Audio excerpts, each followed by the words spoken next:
Welcome to Musings on Mysteries in the Mythical Matrix. Ladies and gentlemen, mystery seekers, musers, conspiracy theorists, interdimensional philosophers, seekers of truth, and last but certainly not least, all of you that desperately cling to your confirmation bias. Whether your interest is Atlantis, Zeus, or anything in between, we tackle it all from our quantumly entangled castle tucked away in the ancient flood-battered Central Pangaean mountain range. We're a podcast dedicated to exploring the ancient, mysterious, and unknown with logic and reason, and where we also theorize the fourth dimension exists and is the spiritual. Only trigger warning for this episode is a logical conversation, so if applying the Socratic method on fringe topics is disturbing to you, you'll want to turn off the podcast now. That being said, first and foremost, I guess I should address the elephant in the room, or as this case, the Isaiah in the room. How's it going, Isaiah? Good. How are you? I'm doing good. So I guess since you're kind of like a interim fill-in guest now, I'm not going to have to put it in the title that you're on the show. So people are just going to be surprised. Yep. Because I only put that for guests. So you got special treatment for, what was it, episode 27 or whatever, but you're not getting special treatment anymore. So Bummer. That means I get to pick on you a lot more, right? No longer a special guest. You're just... all right, so psychology fact. I'm going to throw out a psychology fact there because that's kind of more my wheelhouse as well. Talking about the bystander effect also relates to the fusion of responsibility. That's why, like, when there's a calamity that happens out in public, say like a car accident or something, no one will do something right away, sometimes, because people always assume someone else is going to do it. So it's a diffusion of responsibility to be like, oh, someone else will take care of that. And so 10 people will be standing around and be like, yeah, this person needs someone to call an ambulance, but someone else will take care of it. And that's why when they give you your CPR training and all that, they specifically delegate and say like, hey, you call 911, Yeah. So, yeah, there's your little interesting psychology fact for the day. So be the one that makes it happen. Exactly. Take initiative. If someone needs help, you got to do it. So... that being said, I'm also going to hit another topic that relates to psychology. This was a good quote that came up. Every single person who confuses correlation and causation ends up dying. Well, I can argue. Your conclusion is correct, but the argument used to get there is irrelevant. I love lessons like that take the point they're trying to teach, and they encapsulate it within the phrase to teach the point. Yeah. So for those of you that missed that, I will break that one down. Correlation does not equal causation. So like, this was a psychology study done, and man, we're talking about a lot of psychology here. Like, this is the Musings episode, so it's fine. There was like a correlation that they saw that there was a trend where increased ice cream sales actually like correlated to like crimes or homicides. And so they initially thought that like, oh, ice cream causes, people to like kill each other. But actually what it was is that it was like places like Hawaii where the weather was nice, or, people tended to be more comfortable and to do stuff like that versus like colder places like Alaska, they were more comfortable. Well, they weren't as comfortable. They were struggling to, survive and stay warm and take care of all the basic necessities. So they weren't as likely to commit crimes.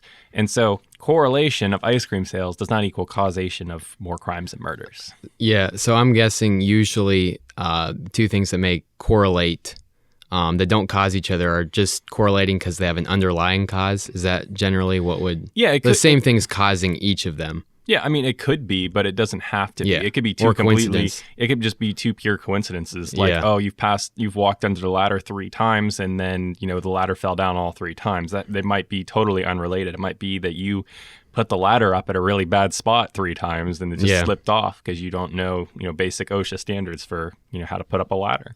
So, I mean, it could be all over the place.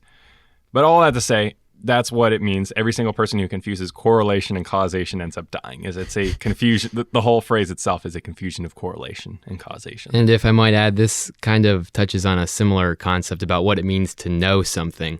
We're getting metaphysical here already. Yeah. I didn't bring any caffeine. there's a little, I guess, kind of an example. I don't know when this was brought up, but I know it was kind of a major discussion point in philosophy whenever it was first brought up.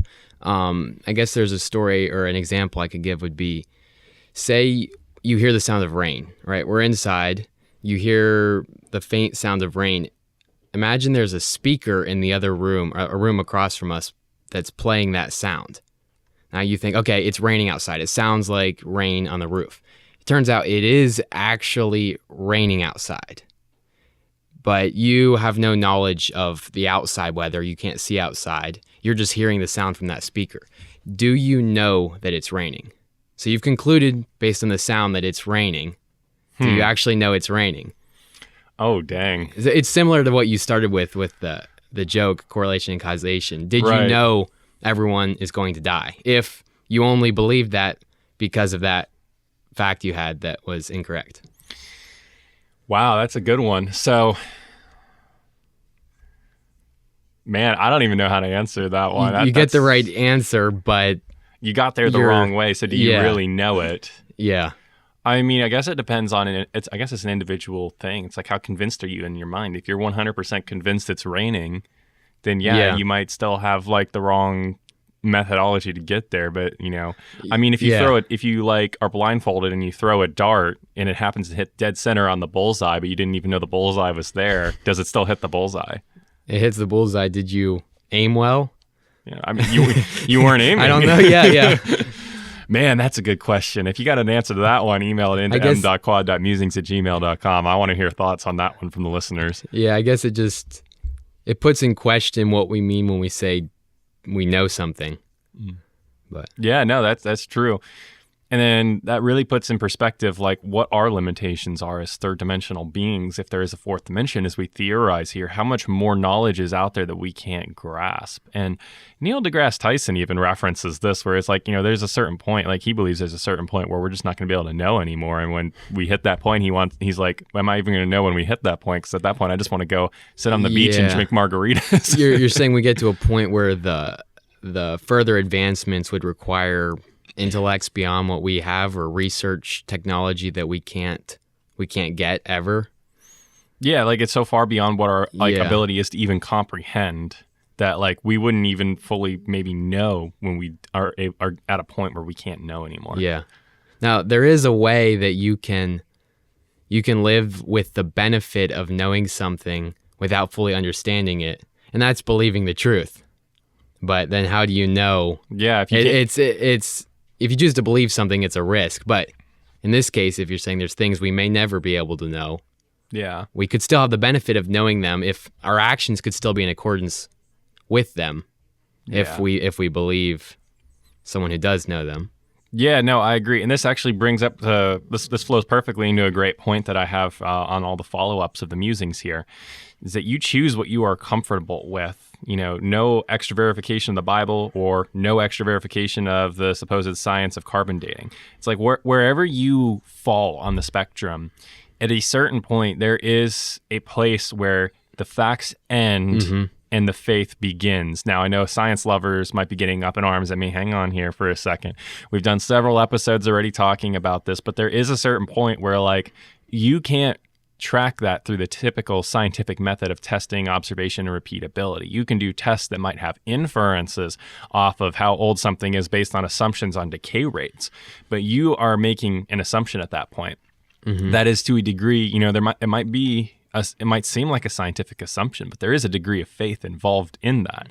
Yeah. And so it's just the question of, what do you want to put your faith in? Do you want to put your faith in a God, or do you want to put your faith in quantum fluctuating fields that we've never seen interact to create the universe before, and that we never can see create the universe? Yeah. Are you going to put your faith in a God, or are you going to put your faith in a biogenesis that we've never actually been able to test, observe, repeat, or create any kind of predictions off of? And so there is a certain point, and those extreme science and logic lovers are probably going to be really mad at me right now. I'm sorry. Send me your hate mail at m.quad.musings@gmail.com. But there's a certain point where it's just like you can't know everything. You can't test, observe, and have 100% faith and verification for everything. Well, I would think that anyone who's studied logic much, I haven't, but from what I do know, I think it's pretty clear that all logic, all mathematics, all rigorous proofs have to be themselves based on some prior assumption, some premise. I believe there were attempts in mathematics to prove the mathematical systems maybe within themselves, but it kind of fell short. I think it turned out that you had to have outside things that you took to be true before starting any mathematical proofs. Like, is it Euclid's geometry, where he started with several fundamental axioms, and then from that built everything else? Mathematical proofs was not my area of expertise. Okay. I liked all the calculus. I did not like all of the proofs. It was like learning a new language. So that one's not my area of mathematical expertise. From what I know, you have to start with some basic facts that you decide are true, and then from that you reason and you build other truths or other arguments, but you have to start from things essentially you choose to believe. Like, there's simple things like two parallel lines will never meet. Now, I think there have been endeavors to go outside that and imagine, well, I guess that's what you would do if you think all these proofs we have are built on some certain axioms. What if we change those axioms? And you can experiment with that. But what I'm trying to get at is we choose to believe those axioms. And if those are true, then we can say that, like, if B is based on A, we choose that to believe that A is true. We can be certain B is true if A is true. But we never really proved A was true. You can't, like, deduce the bottom level assertions. You just have to believe them. Okay. And then you build off of them. Okay. I think I see where you're going with this. So, like, if you have two lines of, like, y equals 3 and y equals 5, those are two parallel lines spaced, two numbers apart from each other, and they go on for eternity. Now, mathematical proofs dives into the question of, but how do we know that? And then it gets way more metaphysical than we are on this show. And it tries to either prove or disprove that premise using other mathematical principles. So what you're saying is stuff like that has struggled to stand up without relying on external logic and systems. You have to start somewhere. There has to be something true that you can't prove, because the proofs, it's just the logic. Otherwise, it'd be a circle, or it would start nowhere. Like, you have to get good axioms, then you can build everything else. But it doesn't hold itself up. Okay. Interesting. Yeah, that's not my area of expertise, but I can see where you're going with that. And that's definitely an interesting thought to bear in mind. The logic is important. It's a big foundation for everything. I mean, as we did in the last episode, Logical Fallacies 101, you got to know your fallacies. Yeah. So, that being said, I also had a mix-up in fallacies, not from last episode, but I think it was like probably a good 7-10 episodes ago, where I said that I don't remember what it was, or even the episode number, but I said an appeal to authority, a variant fallacy. That would actually be the genetic fallacy, because it's believing or disbelieving something based on the source. So an appeal to authority is like, oh, an expert says it's true, therefore it's true. Versus genetic fallacy is just like, oh, this person is usually wrong, so therefore I'm not going to believe them because they're usually wrong, instead of looking at the credibility of their claim. Yeah. So let's see, what other follow-ups do I have here? This one's a good one. Most experts agree is an appeal to authority / bandwagon fallacy. That one's going to rustle some feathers. So if I say that, most experts agree that the Earth, is millions and billions of years old, therefore it's true, without providing the evidence and with just making that sole assertion, that is an appeal to authority and kind of a little bit of the bandwagon fallacy. So appeal to authority, again, is just, experts say it's true, therefore it's true. Versus the bandwagon is, everyone else is doing this, so might as well... If everyone else is doing it, it has to be true, right? The bandwagon is to believe the experts, right? That's true. That is true, yeah.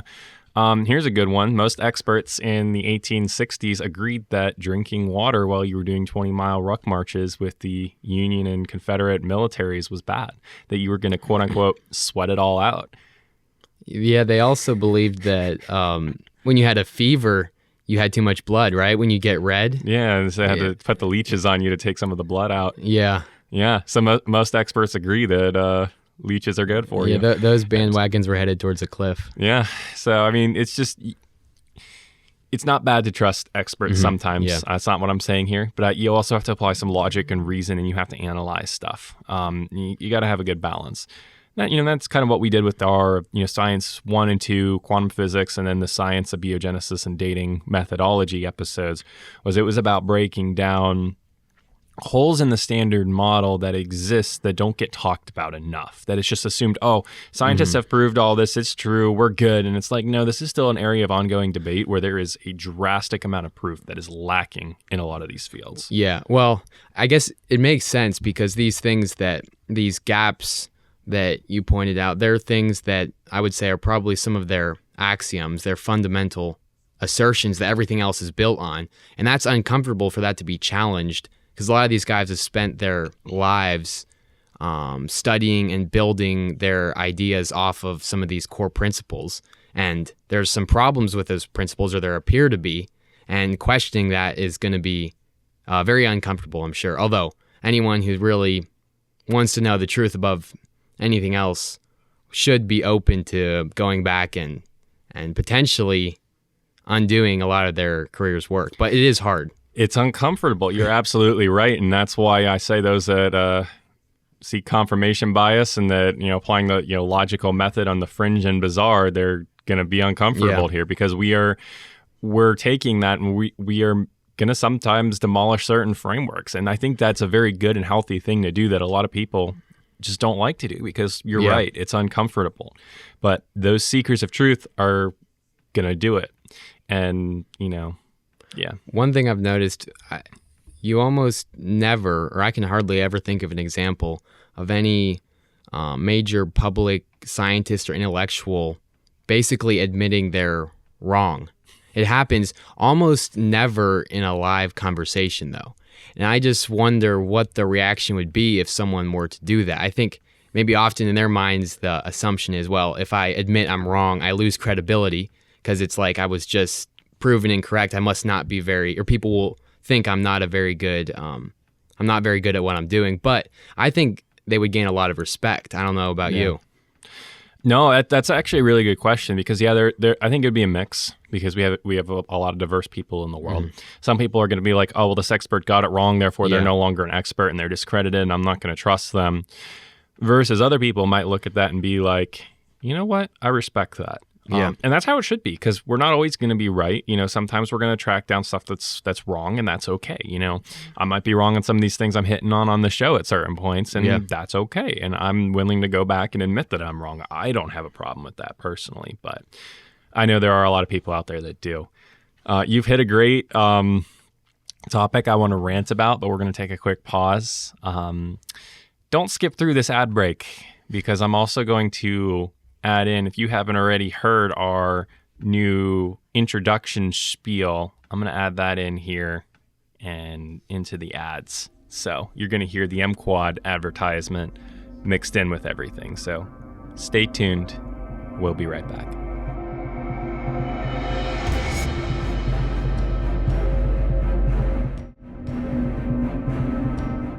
Are you tired of the monotony of everyday life?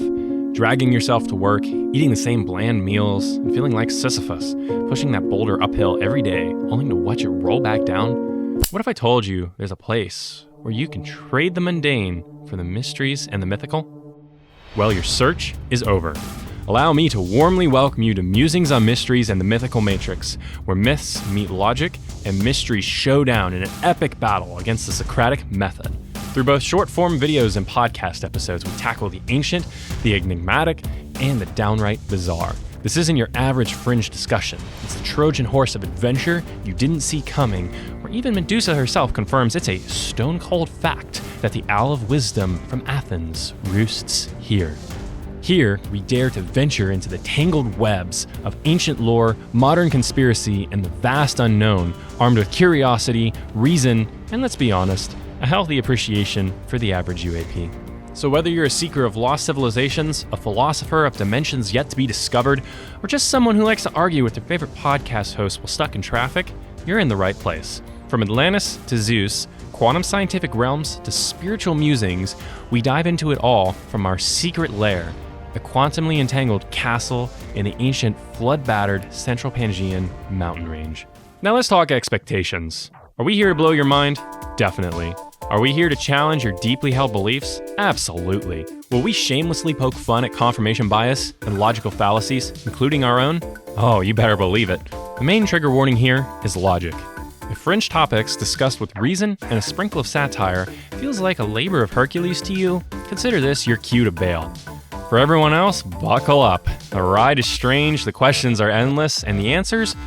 Well, they're both dead and alive, somewhere between science, history, and the geometrical fourth dimension we also like to call the spiritual. But be warned, like Pandora's box, the questions we unleash may be impossible to contain. So if you've stuck around this long, welcome. We're thrilled to have you. New podcast episodes drop every Wednesday, and short-form content is frequently released on the YouTube channel. We look forward to entertaining you. Be sure to like, follow, and subscribe. Warning, 3 out of 5 ancient Greek philosophers reported severe frustration at the complexity of knowledge presented on Musings and Mysteries. The mythical matrix side effects may include, but are not limited to, uncontrollable urges to argue with strangers about Atlantis, sudden existential crises while grocery shopping, persistent curiosity that no amount of Google searching can satisfy, questioning whether your cat is observing you through the fourth dimension, and experiencing superpositioning firsthand while stuck in traffic. If symptoms persist, consult your local Socratic circle or continue listening responsibly. Musings and Mysteries, the mythical matrix. Explore at your own risk. All right, mystery seekers, musers, what did you think about that one, Isaiah? Well, I don't know about anyone else, but I think I definitely need to consult my local Socratic circle. Yes, that's just a little bit of advertisement I put together. I'm pushing the YouTube channel a lot more shorts about like mythology stories and everything on YouTube and like little bite-sized snippets. So if you haven't checked that out, go check out the YouTube channel. Go subscribe on the YouTube channel. But that whole welcome video you heard, I actually put together a whole bunch of visuals for that as well. And man, that ending took a bunch of takes to do. Yeah, that one, the first take definitely wasn't good at all. And then I had to speed it up a bit to get it to the nice cadence and tempo I wanted. But yeah, superpositioning while stuck in traffic. I'm sure that's, I've superpositioned my frustration before at people's bad driving in traffic, but Yep. Oh, all right. Well, I think I got a bit derailed there. I was going to talk about a quote-unquote expert. I feel like using expert to describe this individual is a very poor definition, but you probably haven't heard of him, Billy Carson, because I don't think you're too active on social media. He's the huge Ancient Aliens guy that's like pushing all sorts of stuff and everything. Okay. Actually, in 30 minutes from now, so we're recording this on December 6th, at 9 o'clock, he's supposedly doing a live YouTube stream about how he was set up in an interview that was fake where he got completely decimated as an excuse. But in reality, what it was is he just doesn't have any good information, and he like misquotes and does very poor research regularly, and he got destroyed by a Christian apologeticist. Just destroyed. So he's quote unquote an expert in UFOs, in Sumerian mythology, and like the huge Anunnaki theory about like ancient aliens coming down. Okay. And, the whole government is in on the system, and it's been since like the papal era and before even, and that he pushes the idea that the Bible copied Sumerian mythology and everything word for word, in which the evidence isn't there. So he believes these theories that you just mentioned. Yeah, he pushes these very regularly, but he'll get his facts wrong. Like he'll say that the Epic of Gilgamesh is the long version of the flood account, but it's actually shorter because one, it's poetic, and two, it's actually several hundred words shorter in the translation. So versus like the Genesis account of the flood. And he'll get all sorts of facts wrong like this, but he's a quote unquote expert that refuses to admit he's wrong. And instead of actually just accepting the fact that he got destroyed and that all of his sources got like torn to pieces that he uses, he's actually trying to sue the guy that beat him in the debate. Wait, you're suing over a debate? Yeah. Well, he's guising it as, you're using my image without my express permission on your social media, but it was on a podcast that he was on a guest on, so he doesn't have. Anyway. Yeah.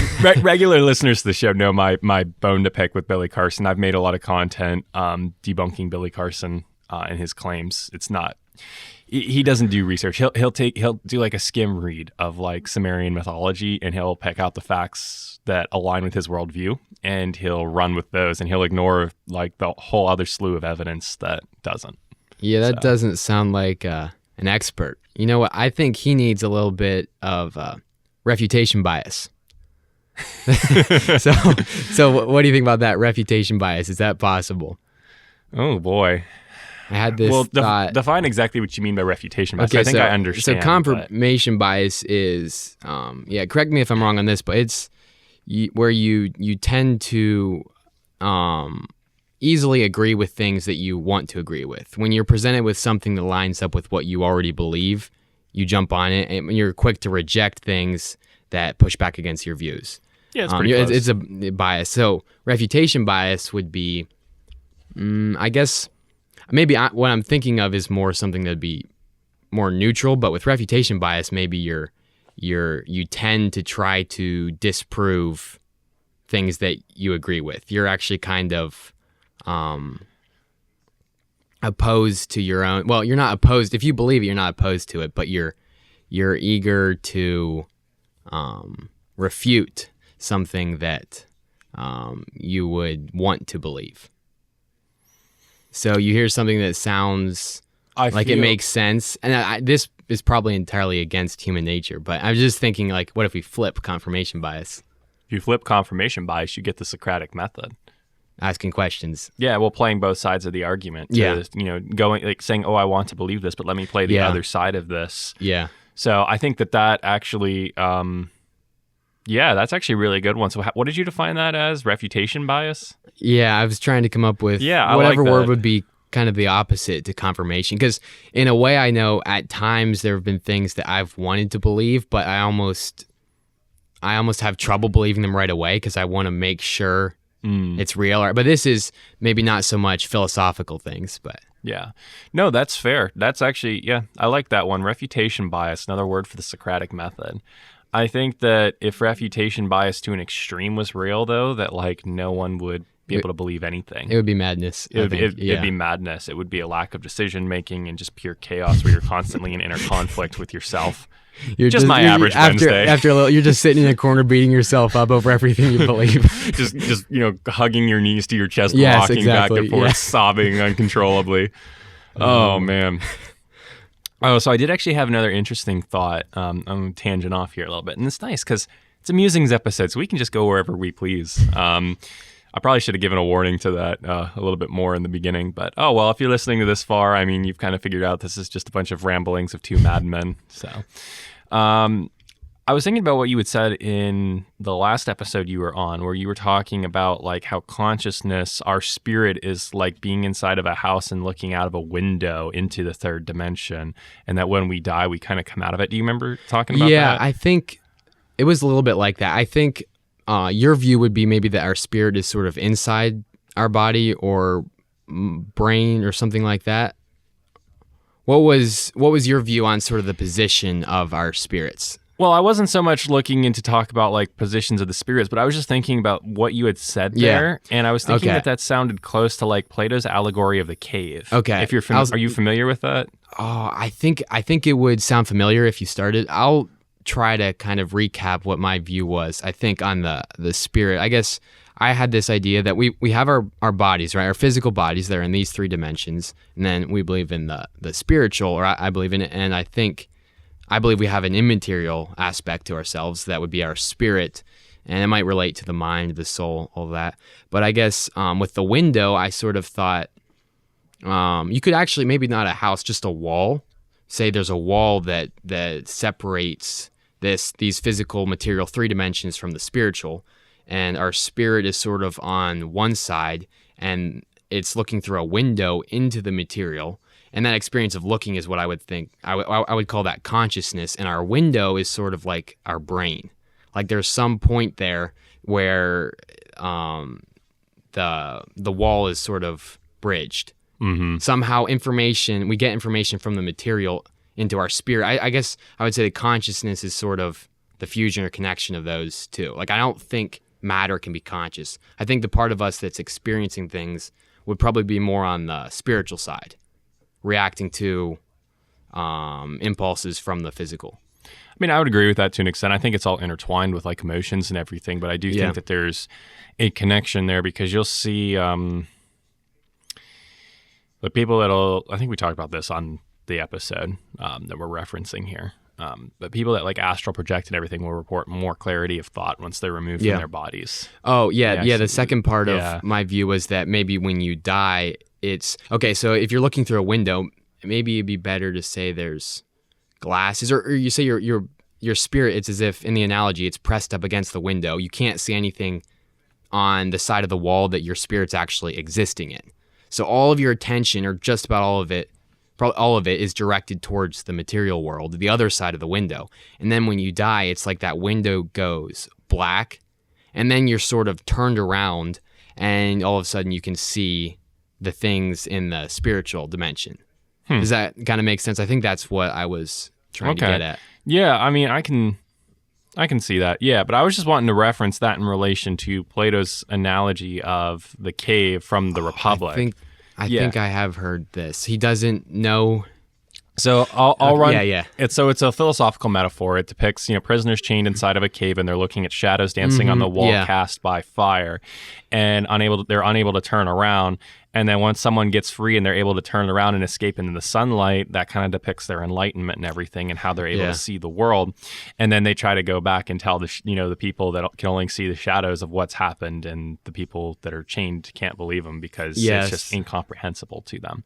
So it wasn't exactly the exact same, but you talking like that kind of made me think of that just maybe on an extra dimensional level. It deals with perception. Yeah. And a potential for there to be more to what we're seeing than what we think. Exactly. Like, that's so interesting. Yeah, the shadows were their understanding of reality. Yes. And it wasn't entirely wrong, but it was a shadow of what was. It was without the color and the detail and the shapes. I think C.S. Lewis would talk about the Shadowlands as like this present reality is like a shadow of what really is the real thing. I think there was some tribe out in like Midwest of America at some point. I could be wrong on this exact location, but some tribe that they just didn't have, like, they didn't ever travel much or something. And they thought that like objects that were really small at a distance, that was just their actual size, because they didn't have that perception. I could be wrong on that. I could be misquoting something or got my facts That's mixed wild up, though. I mean, but that plays into that whole perception thing, where your perception is your reality to a degree. Yeah. Well, if I may go off on a bit of a tangent here, this is something I've been thinking about a lot. That, well, you said our perception is our reality. That reminded me of, it ties to this idea of faith too. But somehow, there's things that exist that we can go through life never experiencing them. It's as if they didn't exist to us if we don't believe them or perceive them. The law of attraction may relate to this some, but it's like if you choose to believe something or if you look for something, you're much more likely to find it. But what I'm trying to get at is that the very reality of things to us sometimes depends on our belief. That is true. Like, I don't know if I shared this with you, but like there's sometimes I've noticed I'll be looking for something, I'll lose something, and I can't find it anywhere. But then someone else will tell me where it is. Like, it's in this drawer or whatever. I'll go back to that drawer. I already looked there. And then I'll find it almost instantly after I believe it's there. It's like it's actually there because I expect it to be there. And there's lots of examples. Like, there was a story someone gave. They were trying to communicate with a family member in a different country. They had an iPhone, and they weren't able to get through. The connection was bad. They were only able to send a few words. But they were going through the settings on their iPhone, doing everything they could. They contacted support. Eventually, they got it worked out, and they were able to communicate normally, like send full messages in seconds. And the point was that they worked so hard. They worked for hours to get that to work because they knew it could work. Where if you go back 100 years, the ability to send just one word, even like a sentence, even if that took a couple hours, if you could send that to someone on a different continent, that would be incredible. But today, like if you went back to that period, say 200 years ago, they wouldn't have persisted to try to find a better way to do it. But the fact that this person believed, or they knew there was a better way to do it, they persisted and got there.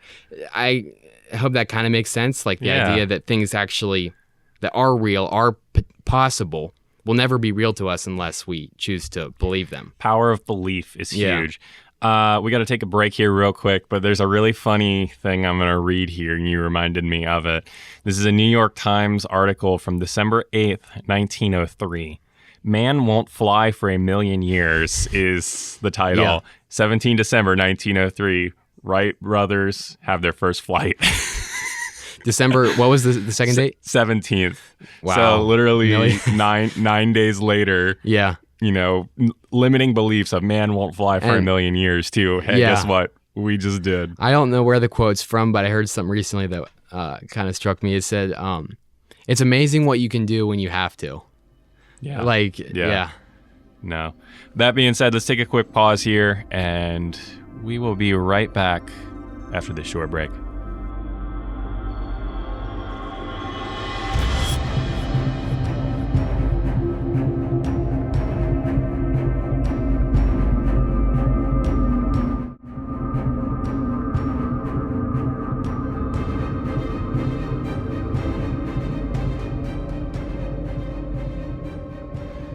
And we're back, ladies and gentlemen, mystery seekers, musers, and I'm actually, Isaiah doesn't know this yet, but I'm actually about to challenge his worldview a little bit. Oh boy. This is good. So we're going to talk about dendrochronology, which is the usage of trees and tree rings to date things and to obtain the date of a specific tree. And then you can cross-reference this to other more calamitous events that may occur. So for example, if a tree experiences a really harsh winter, it might have a really thin ring, and you're going to find that ring, consistent across a number of different rings. It's not it's a science, but it's not always going to be 100% exact, because there might be like an extreme winter where no rings form, or there might be a very bountiful warm season where 2 or 3 rings can form. So it can fluctuate a little bit, but it gives us a ballpark at least. And this is used as a benchmark for things like carbon dating. Oh, and that's another clarity from previous episodes as well, because I reference them as if they're two different things. So radiometric dating is the broad category that carbon dating falls under, and then you also have like your rock dating and everything that's also radiometric. And is dendrochronology also radiometric? No, so dendrochronology is literally just counting the rings, and it's used as a cross-reference methodology for carbon dating. Okay.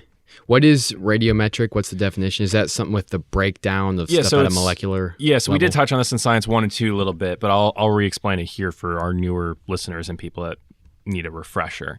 Basically, what radiometric dating is, it's the radioactive decay of like carbon-14 and then the other isotopes that are found within rocks, where they decay radiometric material over time. And then we look at those from a scientific perspective. We as the science community look at those and determine, the rates of decay, and then we use those rates of decay to place dates on certain things. Yeah.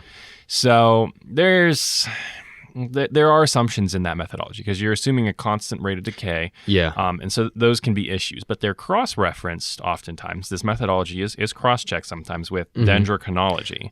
Yeah. So we look at tree rings and then radiometric dating methodology, and we can compare those together, and that's going to give us more accuracy. That makes sense. You find another way of dating to match them up, to keep each other accountable, or to keep the theories kind of in check. You can also do this with like ice core samples, where you can drill down and figure out like certain ice layers, and you can find like ash from Krakatoa and other eruptions in it, and then you can look at the gas there, and you can determine what the greenhouse gases were. So if you're going down through the ice layers, tracking the years, then you hit this layer where you have the ash. Yeah. If you know when that ash would have gotten there from other sources, then you can check that against the ice layer count and know how accurate that was. Exactly. That's cool, because we have like eyewitnesses that wrote down about like the eruption of Krakatoa, and then we can take the ash type, and I think we can even analyze like the ash type to correlate it to that region of the world. That kind of volcanic ash. So there's a lot of complex science that does go into dating, and it's definitely worth exploring, but I do have my issues with it. Real quick, is dendrochronology generally considered the best form of dating outside the radiometric methods? That I don't know. I'm not familiar with any other major dating methodology that's used. The ice layers, would that be a different category? Yeah, that'd be a different category. In my opinion, I think that dendrochronology is probably going to be one of the more reliable ones. Yes, because it's a very systematic approach where you're not making as many. You might be assuming that each ring is about 1 year, but if you're a little bit off on that, you might be off a couple years versus like 20,000 years or something like that. Now, I'm guessing with the tree rings, you would never be able to do anything in the time frame of tens of thousands of years, right? So the oldest singular tree is named Methuselah. It's a bristlecone pine, and it's located in the White Mountains of California, in the United States. It is 4,800 years old. And the reason I'm mentioning dendrochronology is because I made a mistake and I guessed on air, which that was a mistake. Okay. I said that probably a couple hundred years with dendrochronology, but we can actually get back 4,800 years with the oldest singular tree. So that number 4,800 was derived from dendrochronology applied to that tree? It's correct, yeah. And it has that, I'm assuming they've tried to verify that with radiometric dating? That I don't know. Okay. So I guess the reliability of that year is dependent on the reliability of the method they used there. I think it would be tree ring samples. Yeah, they would drill core samples in and look at the actual amount of rings, count the rings, and then it would come out to about around 4,800. Okay. Here's the plot twist, though, Isaiah. This is where your worldview might get challenged a little bit. So there's also a organism known as Pando, and it's a series of interconnected trees. They're trembling giants, I believe. It's a massive colony. It's a massive colony of quaking aspen trees located in Utah, and it's a singular root system, right? That is shared amongst all these trees. It's estimated to be around 80,000 years old. So it's like a small forest. Yeah, where all the trees are connected through their roots. Oh, that's cool. Okay. So I'm guessing these trees aren't alive anymore. Like, do they still go through? No, it's still alive. The panda's still alive. Yeah, they're still doing the photosynthesis or whatever. Yeah, it's threatened by like human activity and like animals and supposedly climate change. That's a whole nother more political topic. So, I'm not going to get into on the show. Yeah, but I imagine there's lots of unique attributes and abilities they would have due to their shared roots. But yeah, the 80,000 years. Okay, so where does that number come from? That just comes from the estimates of like how long it would take a massive life form to evolve to that size, I believe, to be as big as the forest is. So I mean, again, you're assuming rates of growth to a degree there, I think. But I was just curious to throw that one at you because to my understanding, you're a literal 6,000-year-old creationist, right? Yeah, currently I just wanted to throw that one at you, see how you responded. Okay. Yeah, that would be my view. I haven't done a lot of research into it. I'm not, I do hold to that currently. I'm not saying I can't be wrong. It's not just like, oh, I guess I'd go with that. I do have a little bit of confidence, but yeah, I'm open to challenges for sure. Got to challenge the paradigms. So I'm wondering if with that date, you said that's how long they figure it would take for that growth to develop. Is that like if you started with one tree and it grew to maturity and I'm sure it has some way of dropping seeds. If it dropped seeds and more trees grew from those seeds, they grew up, dropped seeds, and that would be possible if a new tree could grow up and its roots could merge into an older tree. I'm assuming that's how it works, but that seems to be the longest possible way it would that small forest could develop. I guess I'm wondering, what if there were a lot of trees that started at the same time, or? Yeah, so I'm looking at this a little bit more here. So it's actually, it looks like it's originated from a single seedling that spread through like cloning like itself and like shooting its roots out and shooting out other trees. Yeah. And so at the rate of growth that's generally observed, it's estimated to be around 80,000 years. Now, again, that's assuming constant rate. If you have a really warm period, it might be faster. If you have more nutrients in the soil, it might be faster. It could be slower. So, you're looking at a margin of error there. I would suggest as, not an expert in the field, but just applying simple logic. I'm wondering if they were able to use some of the tree ring dating methods on these trees, and maybe they found some that were older and they were able to kind of deduce that it would have started from one place. Or, well, I guess the question is, well, you can't do traditional dendrochronology because there's no one standing tree that's 80,000 years old. It's just a network of systems all share the same DNA. So it's not cloning itself through self-reproduction. It's not really a bunch of different trees that grew together. You're saying it's really one. It's from one seedling that genetics itself. You would be able to. So it's all the same genetics. Yes. Okay, that makes more sense. And then they look at the rate of spread. Yeah. Are there trunks or what? I mean, there would be trunks because there's multiple trees standing up, but it's more just the interwoven root system underneath the ground. Okay. That's the organism at its core. But they found, I'm guessing, the same genetics through all of these trees, so it's a single. Yeah, so like, for example, one of the individual, what did I say, aspens, I think. Was that what I said? Where was this forest? Is this Utah? This is in Utah, yeah. So one of the quaking aspens will typically live from 100 to 150 years. So the individual trees are not that old. They are actually relatively young in comparison. So what's to so different about this? It's the root. Network? It's the root system. It's how it's all interconnected and it's spread over a massive region.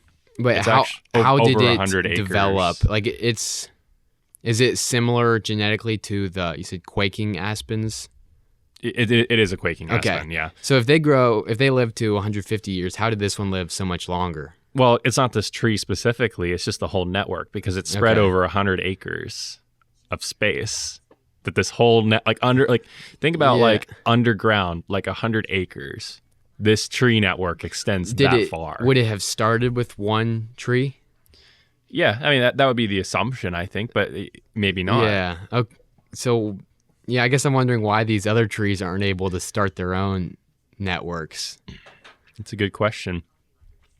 But no, you hit on it there, Isaiah. I don't know. Let's take an ad break, and then I'll come back and I'll save you here a little bit because I do have my own theories on this one. Okay. But yeah, so we'll be right back with the answer.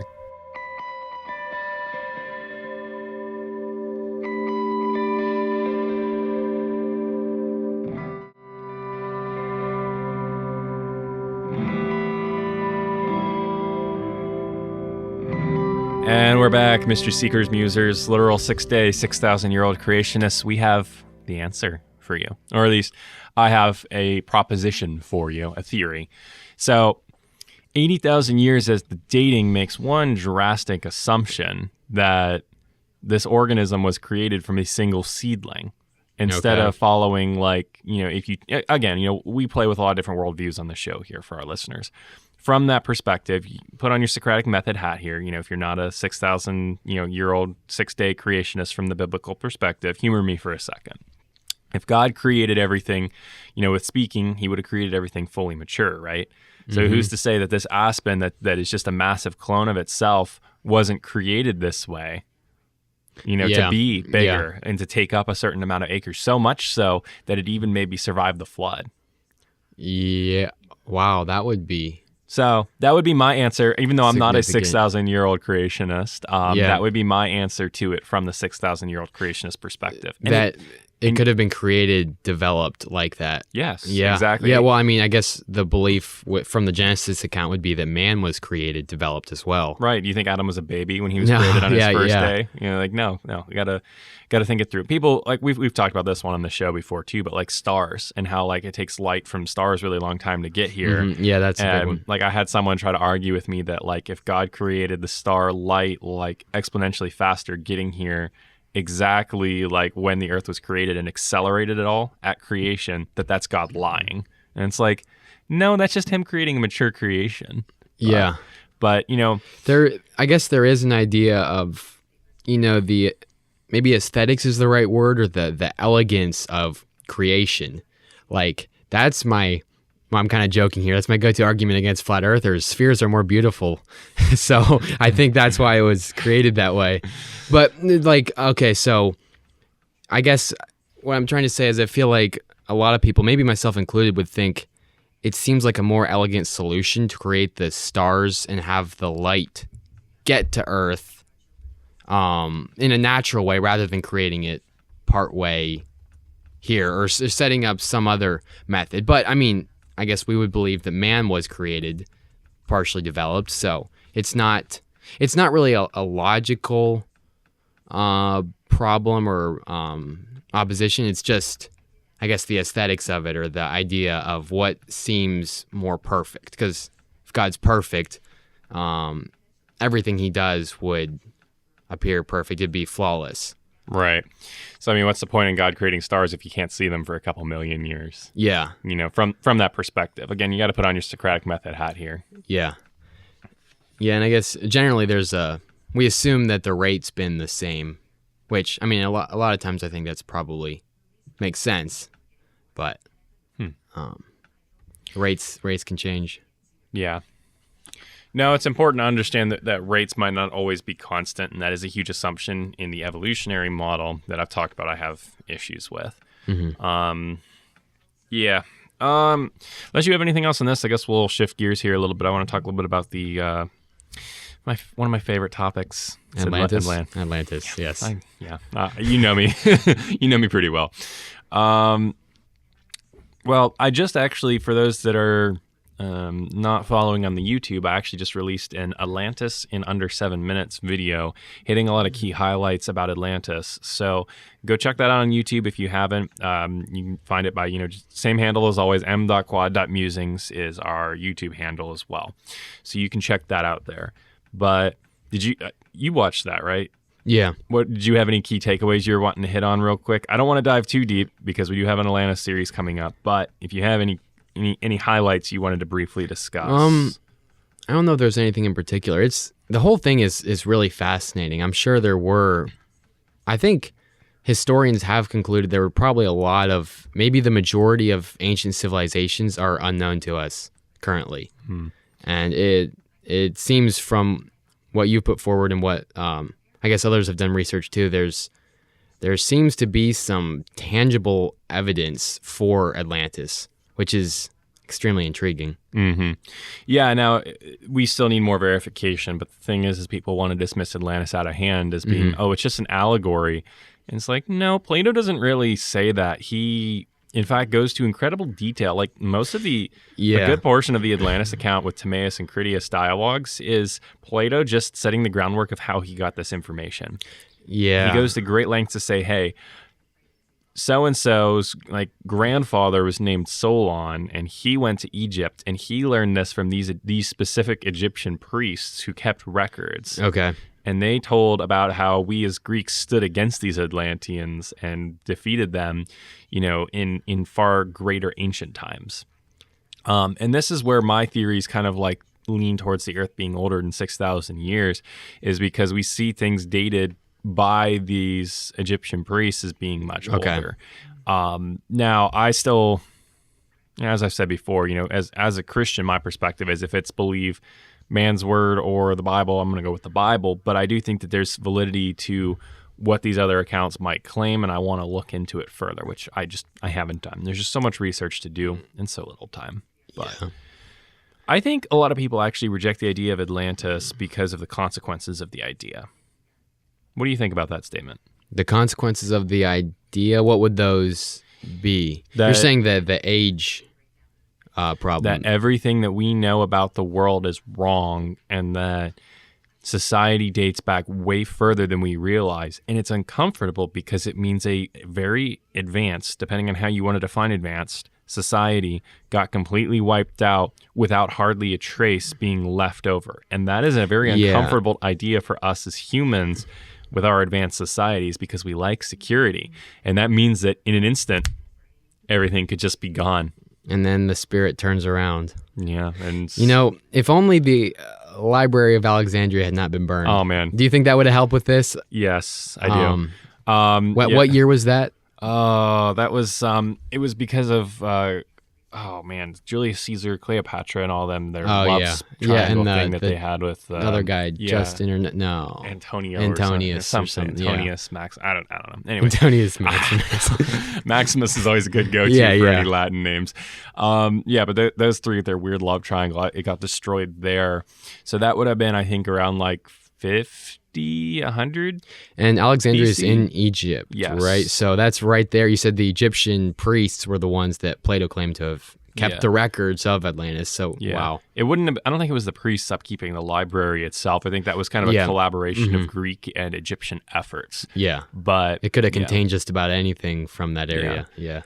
Yeah, so I mean, and there's all sorts of scrolls, I think, in Buddhist temples and everything that haven't even been translated or transcribed or looked at in hundreds, if not thousands of years. And then that begs the question as well of what information are we missing. But talk about a more useful kind of scrolling.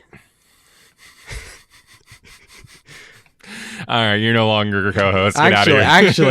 Actually, if it's describing the downfall of Atlantis, you could call it doom scrolling. Oh man, I love that. That's good. No, yep. All right. But yeah, so what are your thoughts on Atlantis from the video that I created? The Atlantis in under 7 minutes, because I mean, can't hit everything in 7 minutes about Atlantis. It's too broad of a topic. But yeah. It's. I mean, some of those images you have are very, very cool. Most of them are AI generated. Yeah. Yes. It's AI gets really excited. There's some wild stuff. It really. I wish I could go to Atlantis. I am curious. I want to find out what I can, but I really wish I could see it. Part of me is sad that I can't find it. Maybe someday we will find Atlantis. I mean, so the issue is that, the two main locations that Atlantis is theorized are both very hard to access, either because they're in, more dangerous parts of the world, or they're just inaccessible because they're underwater. Mm-hmm. And so it makes it very hard. But the way technology is advancing, we might be able to overcome some of these hurdles in the near future. And we may actually, if people go out and look, we may actually discover Atlantis in our lifetime. Yeah. So, tell me again, what was the period or the date that it was expected to have fallen? I think I'm doing this off of memory, so I might be slightly off. The account says, I think it was like 9,000 something years before when it was written that Atlantis existed. And so that puts it right around, I think that was like right before, like couple like 600 BC, 400 BC. So that's before Plato. Okay, so you're saying around 9,000 years before it was written by the Egyptians? 9,000 years before Plato. Okay, so was Plato a couple hundred BC? Yeah, so that puts it around 11,600 years ago. Okay. Which perfectly aligns with the dates that scientists give us for the Younger Dryas, which is the end of the last major what's it called? Ice Age. Ice Age. The glaciers melted, the rising sea levels, floods Atlantis. Okay. So I may be wrong. From what I've heard, most of the civilizations we know of are thought to have begun, like the older ones are thought to have begun around, most of them 5,000 or 6,000 years. Some of the oldest maybe up to around 10,000. Like this would put Atlantis back before basically anything else we've discovered with archaeology, right? This would be the oldest society we've ever uncovered. If it's which found. Would challenge a lot of our understanding, because that's one thing as a young Earth creationist, a lot of the discoveries with archaeology actually line up because they don't give us any reason to believe that there could have been civilizations back tens of thousands of years. Like it looks like they began around the time the Bible would have estimated, but with Atlantis you have a few thousand more years in there. Yeah. And that's where it gets interesting too, because then you have to quantify what like certain words mean in the Bible in terms of year and what they mean. Or what did the Egyptians mean by 9,000? Yeah, and maybe they're off. Maybe it was something, much closer. Maybe they had a base 8 number system. Yeah, okay, there you go. I don't know. Maybe they mean like 9,000 months instead of 9,000 years. So you get into a lot of because then you're starting to play semantics with 512. What? I think that's 8 cubed. That's about half. And now I'm here with Isaiah, thinking, the human calculator. I'm thinking, okay, if it was base 8, the third digit, 3 digits, with base 10, we get up to 999. If you add in triple zeros, that's 1,000. I think 8 cubed is 512. That cuts us in half. That's about 5,500 years ago. Huh. This is quick math. This is more than speculative. Speculative isn't even a good word for this. This is beyond speculation. We get 80% of our facts wrong 90% of the time here on Musings and Mysteries in the Mythical Matrix. So we're 64. Fact check us. Definitely fact check everything Billy Carson says. Don't. I take all of that with not just a grain, but a whole shaker of salt. I'll just drink the whole container. Just visit the salt mine and then come back. Yeah. Just hang out with Lot's wife for a little bit and then listen to what Billy has to say. I think there is evidence of a lot of sulfur and maybe salt in that area. Is that right? In, the Dead Sodom and Gomorrah, where that would have been? The Dead Sea. Yeah. The Dead Sea. Wow. It's so populated with salt that I've been there. You get in and you float. That's something to think about. I mean, the fact that the Bible has this story of salt pillars in this area, and now it's probably one of the saltiest places on earth. Yeah. Huh. I know some people that should be there, salty people. Oh, But no, my. there's a story of when the Romans were conquering that area. The Roman commander, he heard that this, like you couldn't like drown in this like lake. So he like asked for a couple of his soldiers that like couldn't swim, and he like ordered them against their will to be thrown in. And he threw them in, and then they floated. And he was like, "All right, I believe it." And then they thought they could swim, and then they drowned trying to swim in another place. No, That's not true. I just made that up. Yeah. Okay. I'm just thinking it's like these two guys. We can swim now. And they jump off a cliff, and then they find out they can't. Creating our own myths here on Musings on Mysteries in the Mythical Matrix. So Atlantis, that's where we're at, right? Yes, Atlantis. Do you have any other thoughts on Atlantis before we start hitting some final ideas here? Nothing. I could make up stuff, but other than that, I don't think I have much right now. Creating our own myths here on Musings on Mysteries in the Mythical Matrix. But if you don't have anything else on Atlantis, we'll move on from now. I can always muse on Atlantis. Oh, Play-Doh. Play-Doh has salt, right? The toy or the stuff. Okay, that's actually no. Let's circle back for a second. Play-Doh, not Plato. I want to hit on what you said about the Egyptians' numerical system. That's actually an interesting one. I'll have to...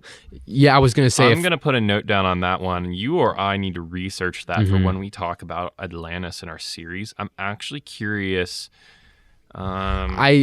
Unfortunately, I feel there's probably not much margin for error with our understanding of the number systems that the Greeks and Egyptians would have used. But it was just a thought, like, what if we got the numbers wrong? But I don't know. They could have got the numbers wrong in transcription. Well, that's I guess. So. Yeah, that's what I would expect if. But like, if they are wrong, it'd be something with the numbers.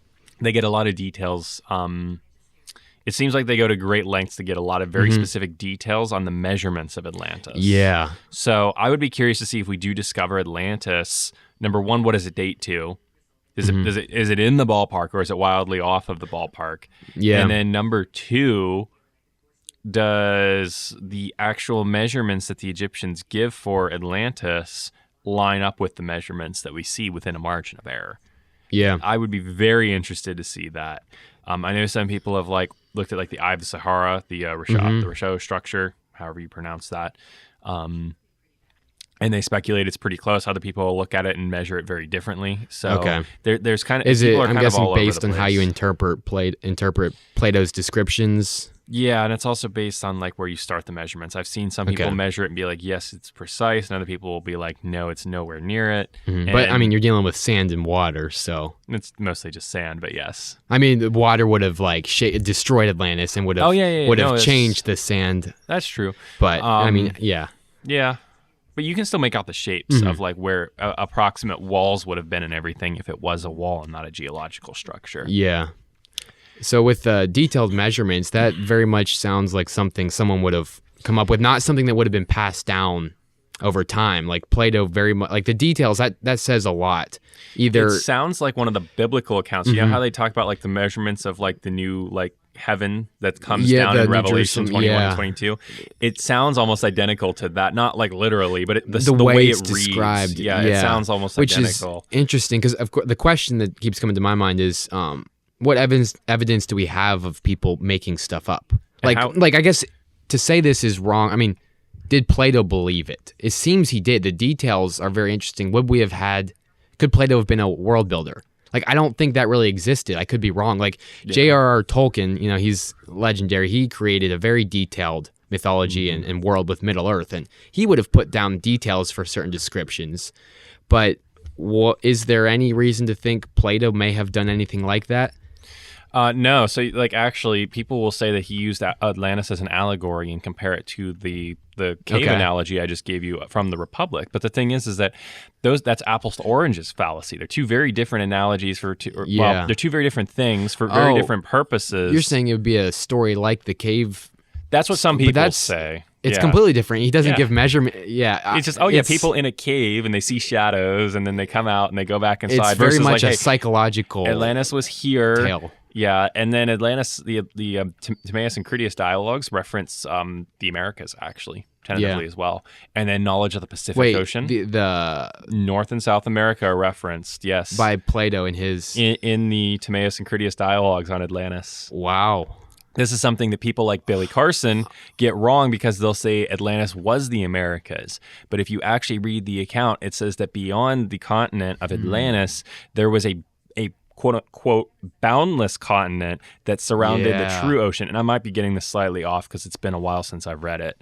Wow. So the Atlantis account actually gives us pre-Columbian knowledge of the Americas to at least BC.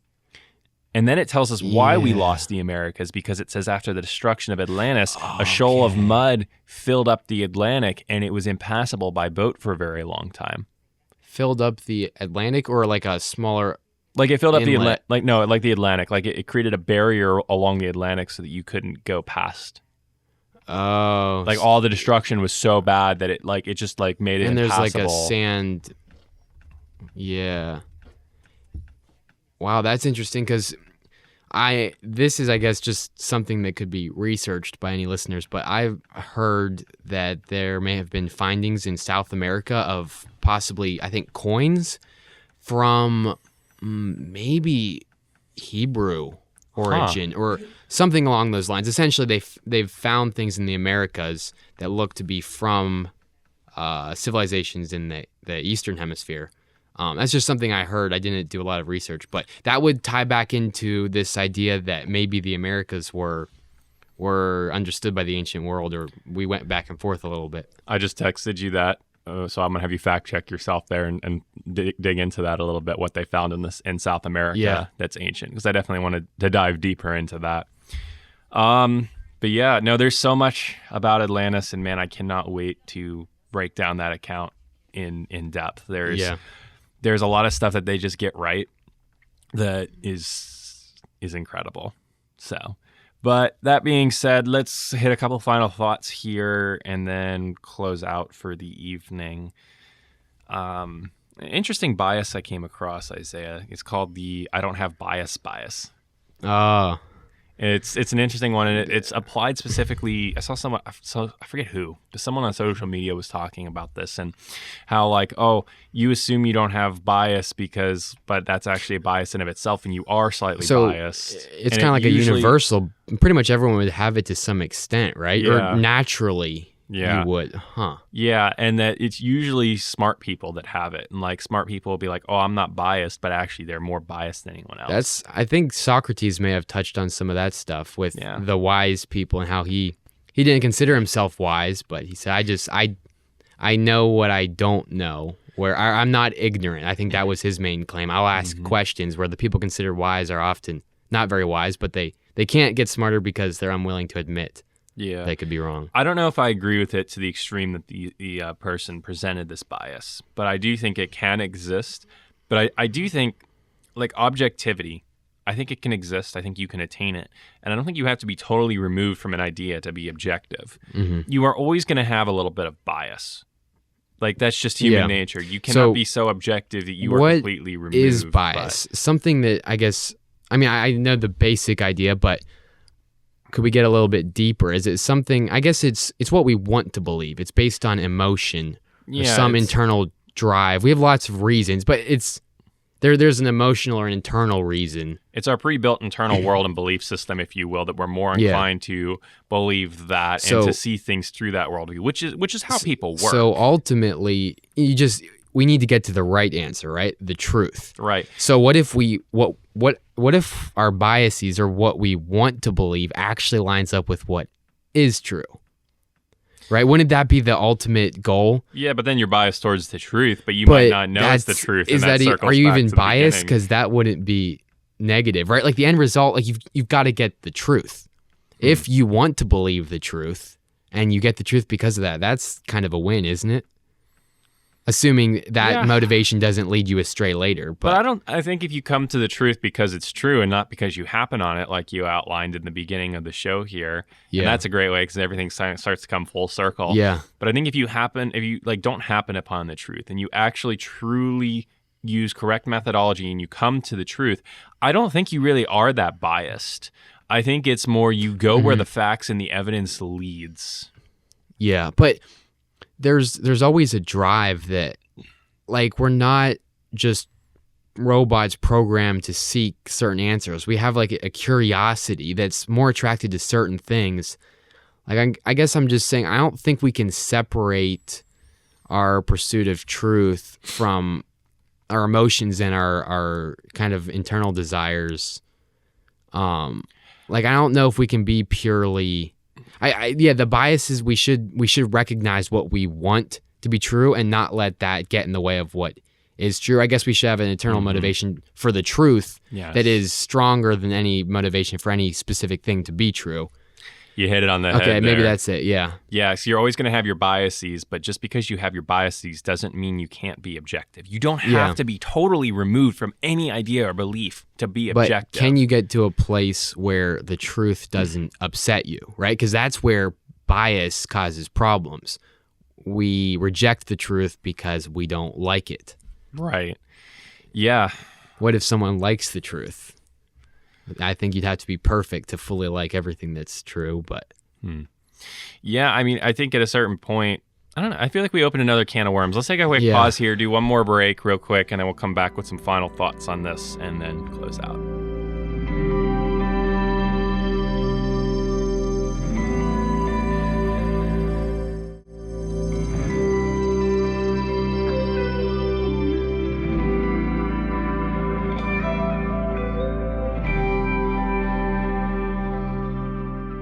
All right, we're back, ladies and gentlemen, interdimensional philosophers. We're talking your language on this segment here. So, Isaiah, let me try and summarize your idea here. Basically, what you're trying to say is that the goal for us is to get because we're always going to be emotional. We're always going to be emotionally attached to something. The goal is to get our emotional attachment, rather than to any specific idea, the pursuit of truth. That's what we should be emotionally attached to and invested in, is the pursuit of truth. So instead of fighting our emotions and our wants, what if we could actually get them to align with truth so that our mind and our heart are kind of both driven towards what is true? There's a great quote that I've heard many times that talks about, when the information changes, the decision changes. And it's like you have to make the best decision you can make with the information that you have. Yeah. And that is what it means to be a seeker of truth. That's what we talk about on this show all the time is, Mr. Seekers, Musers, interdimensional philosophers, seekers of truth. And the seekers of truth, that is what it embodies right there. It really shouldn't matter. Like, your feelings as a person matter, but your feelings shouldn't get in the way of the truth. Yeah. Just because your feelings get hurt doesn't make something less true or more true. Yeah. And I think as we grow and improve, I think our emotions will start to align with the truth. Yeah. Where when something true comes up, we want to believe it. We actually like that. And you know what I've found, Isaiah, in my own journey, because I've been wrong before many times. What? Me? No. Can't imagine it. I've been wrong many times before, but what I find is that when I'm wrong on something and I don't realize it and I don't have a good reason to believe that thing and someone challenges the idea, I have an immediate emotional response. Yeah, where I'll be like, I'll get frustrated and upset and angry, specifically at the person or their argument or something, and I'll catch myself and I've talked about this on the show before, but I'll catch myself and I'll be like, why am I responding this way? No, this is a good logical argument. I think this that's person good, has. and that's what I was kind of touching on when I talked about how you rarely see people admit they're wrong in like a live debate, and I think that's what happens. It's like, oh, they're saying I'm wrong. You start to defend yourself.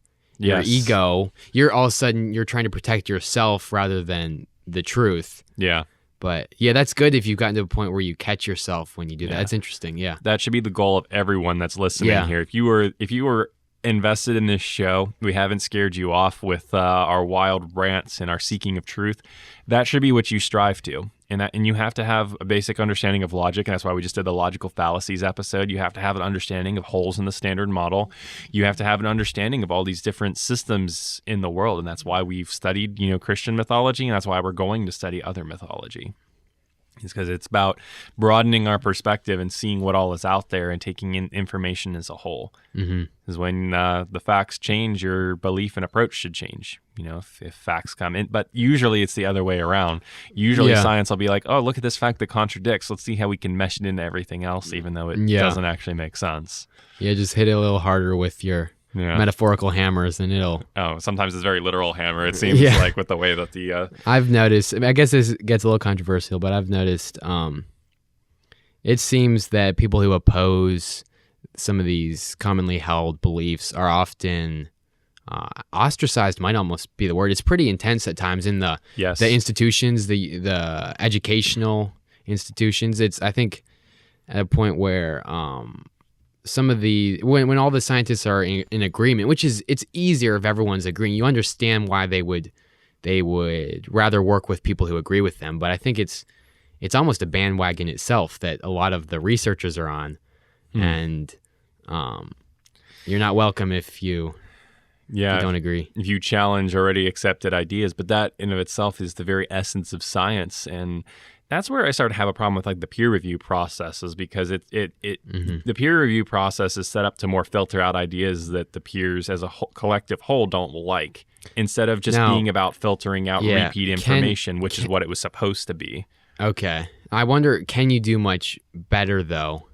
I guess it's like the idea of a democracy. Sure, everyone could be wrong, but now at least you've got more than one person deciding things. But it still could be. It's not perfect. Yeah, but then you also have people that can be yes men, or that are just indoctrinated by the standard model system, and there's just a lot of holes in it that don't get addressed that much. Like for example, studies by Answers in Genesis about a biblical flood automatically get factored out from being scientific articles, solely because it's believed to be God that originated the flood.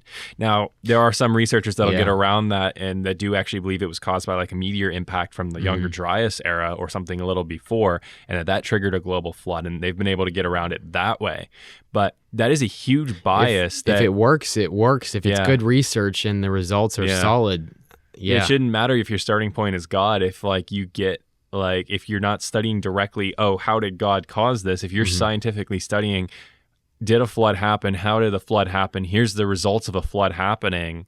Yeah. It shouldn't matter what your starting point, is. You can acknowledge that as a bias, but that shouldn't prohibit you from publishing it in a standard scientific article. Yeah. So there's biases out there, and everyone has them, and you've got to understand that. One thing I've noticed, one way you can get, it's not a person, but AI will admit it's wrong, which is refreshing. You can get into some arguments with AI, and it will be more reasonable than most people. Although I guess now we get to the question, how often is AI bias? Like, are the creators of the machine learning systems, is their goal to make something that's completely unbiased? Because if we can get that would help us a lot. To use AI to kind of challenge our beliefs. It would. That's a good question.